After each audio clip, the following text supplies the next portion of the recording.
Ngibingele mbukele ekhaya sohleli la sikhona eKZN News. So kamera elimncoko kanti kuyintokozo njalo uba nawo kulolu hlelo. Namhlanje sinenhlanhla enkulu kuhambiselwa abafowethu abaphakathi kwethu abasuka lapha kuyinafupha SA uhlalo kanjalo no deputy chair nginibingele boba. Sibingelele basi. Sibingelele nababukele ekhaya. Ni right kwathu? Hayi siphelele. Anisinikeze isithombe ukuthi masikhuluma ngenafupha SA sikhuluma ngani hlalo. Uma sikhuluma ngenafupha SA inhlangano eyakhiwe ngabangcwabi eSouth Africa nje jikelele igama maseliphelele iNational Funeral Practitioners Association of South Africa. So maselinqanyulwa bese thiwa inafupha SA lidume kakhulu ngegama elithi nafupha SA. Sigxile kakhulu ke ngathi ama headquarters ethu aseThekwini ku number 47 Tennis Avenue la sikhona abasifunayo bakwazi ukuthi basithole khona. Sisebenza nje ngabangcwabi uma nje ungumngcwabi noma ngabe kuphi la ukhona sisebenza ngawo omkhulu umngcwabi noma omncane ufuna ukudevelopa noma well developed as long as ungumngcwabi. Mhlambe sithi ukuhlehla kancane hlalo wami why such a platform? Why nabona kunesidingo sokuthi ngikhaphe nenafupha SA? Zikhona mhlambe ke ezinye izinto engathi zikhona mhlambe la affiliate ekhona, but why specifically this one? Into eyenzekalayo kulemboni yethu yozomngcwabo ukuthi inamagap amakhulu in between laba asebekhulile nalaba abasacathula. Okay. Ngingayibeka nje ngokuthi kukhona inkampani hambe about 300 years ahead of others. So uma laba abancane sekufanele bengene emakethe still bazocompete nabantu abanjalo noma abakulelo zinga. Okwenza ukuthi kube very difficult kulaba abasuke inkampani ezincane ezisafufusa. So sasesihlangana ke sithi hayi madoda sisilungise lesimo ukuze sikwazi ukuthi inkampani lezi ezincane zithole nawo ukuthi zikhule zithuthuke. Sikwenzile ke lokho ngoba bekukhona ngisho inkampani ezinye ebezitrade nje zingaregistered ngisho ukuregister. So we had to go sibuyele emumva senze sure ukuthi umuntu registered, senze sure ukuthi umuntu ama tax clearances akhe are in order, yonke into ethi paperwork edingakalayo engaba requirement okusebenza kule mboni isemqeni. Siphinde futhi sibanikeze nama training ukuthi mhlambe inkampani ngoba inkampani yokungcwaba phela ayipheleli emathuneni. Ibuye bese namabhukwini ukuthi uwaphatha kanjani amabhuku izimali uziphatha kanjani ama customer mephambi kwakho waphatha kanjani.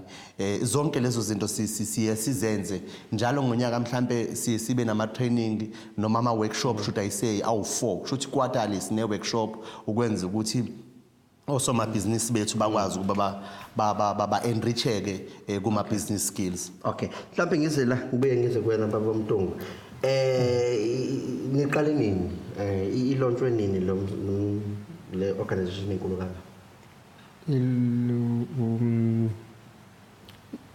Launchwe ngobani no 20 It's 2017. 2017. Oh, it's 2017 manje. Yeah. Kade iqale ngo2015. Yes. Yeah. Okay, naqale ngo2015 yaqhubeka ize kube sikhona manje. What are really the challenges? The challenges is ngathini akulule njengoba umuntu esuke ebuka mawusukhona ngaphakathi kwi-industry. Kunama challenges kufanele sicomply no masipala no home affairs ufanele yabo ziningi into ezidingakala okungelula ukufika kuzona. So inkinga iba kulaba asebephambili ngoba ibona baye bahlangane noNgqiwankulu babe sebeqinisa imithetho kulabo abaphansi. So sike sabe sihlangana ukuthi siqale le association ukuze singathi masiqhubeka kube khona abantu abacathulayo abacindezeleka ngaphela nombani uyadinga ukuthi mayefika ntambama beke iplate ekhaya.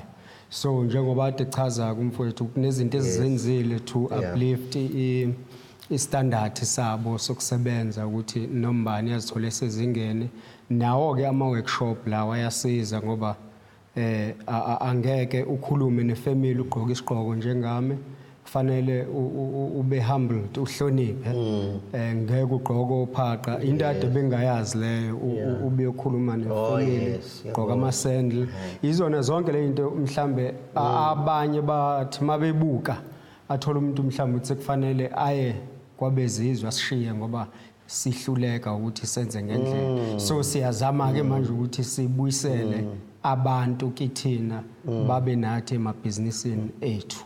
So meaning kahle uma ngisabuya kuwena Mtungwe la nithagethe nibheke nokuuplifta kakhulukazi indle emnyama sibheke kona ukuthi abantu noma siba namaphutha lapho nalapho kodwa kumele ukuthi basibekezelele uma ngabe ngibe nephutha ngenza umngcwabo kulomuzi kwakho nephutha elenzakalayo akufanele babese umakhelwane abuke bese yabaleka athi hayi ngizowelela ngaphesheya kufanele abuye athi yazi inhle into yenu kodwa manje la nala ube nephutha next time sengathi ubungayilungisa abese yabuya futhi kwayena akhombisa ukuthi lokho ayekusho uyabona ukuthi hayi ngempela indoda yalungisa sikwazi ukuthi siqhubeke sabantu abamnyama nje sibe ndawonye sisupportana so inafupa SA ibheke lapho ukuthi abangcwabi babe basebenze ngendlela bahloniphe umphakathi badeliver iservice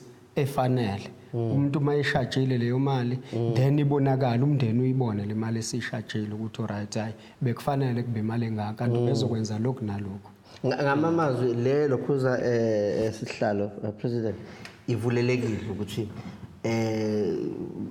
bangajoyina all these businesses amancane khona all over they can be part of inafupa baba njengoba umuntu nje seke wabeka oku deputy president wale enhlangano sivuleke nanginoma ubani yize thina I standpoint sethu sigqile kakhulu ekutheni asisiza abantu abamnyama mangikhuluma abantu abamnyama ke sikhuluma ngendle emnyama nje umuntu omazi ukuthi ungumAfrika kodwa sinaba bezinye inhlanga abangaphansi kwethu abomdabu waseNdiya bakhona amakhalada khona nabo futhi abamhlophe bakhona kodwa ke ukuba khona kwabo akuzoyiclouda ijudgment yethu ukuthi sithina sifuna laba bakithi kube yibona abathuthukayo nabo bafinyelele ezingeni elifanayo nalezi ezinye inkampani esezikhona uma umngcwabi ungekho ngaphansi kwa association udwanguza nje ebumnyameni wedwa